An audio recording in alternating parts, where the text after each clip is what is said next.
Vote भनेको त्यतिकै आएको भोट होइन, त्यो त हामीले अधिकारले हालेको भोट हो। हामीले भोट नहाल्ने हो भने तिनीहरू त्यही ठाउँको ठाउँ बिराउने मान्छे हो। जनताको एक छापले गर्दाखेरि तिनीहरू त्यो ठाउँमा पुग्दाखेरि पनि जनताको घर उठाउने नालायक सरकार।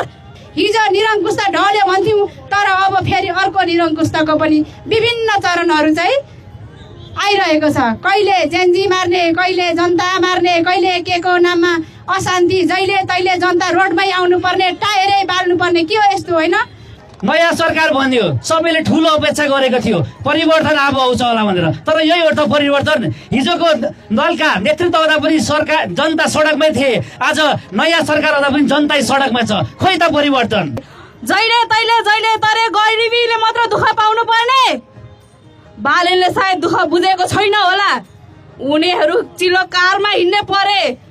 सुकुम्बासी जनता, कतिपय जनता बिहान खाएर बेलुका के खाने भनेर अझै पनि हाम्रो नेपालमा त्यस्ता मान्छेहरू पनि छन्।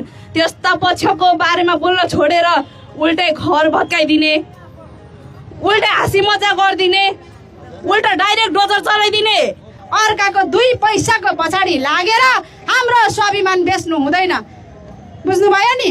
त्यसैले गर्दा अब भोट हाल्दा, अबको चुनावमा भोट हाल्दा जहिले पनि असल र सही नेता को हो, कसले हाम्रो हितको लागि काम गर्छ, साँच्चीकै जनताको नेता को हुन सक्छ, हाम्रो आँसु पुस्ने अभिभावक को हुन सक्छ भनेर तपाईले मन्थन गरेर बुझेर मात्रै भोट हाल्नुहोस्। गरिब रुवाएर गरेको सरकारले विकासको कुनै औचित्य पनि हुँदैन।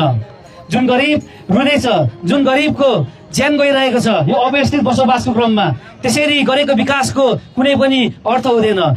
हिजो चुनाव अगाडि घर घरमा गएर हजुर हाम्रो घन्टीलाई भोट दिनु, हाम्रो फलानालाई भोट दिनु, तपाईहरू यो ठाउँ छोडेर कहीँ जानु पर्दैन, तपाईहरूको हातमा धनी पूर्जा आउँछ, तपाईहरूले मिठो मिठो खाना पाइन्छ।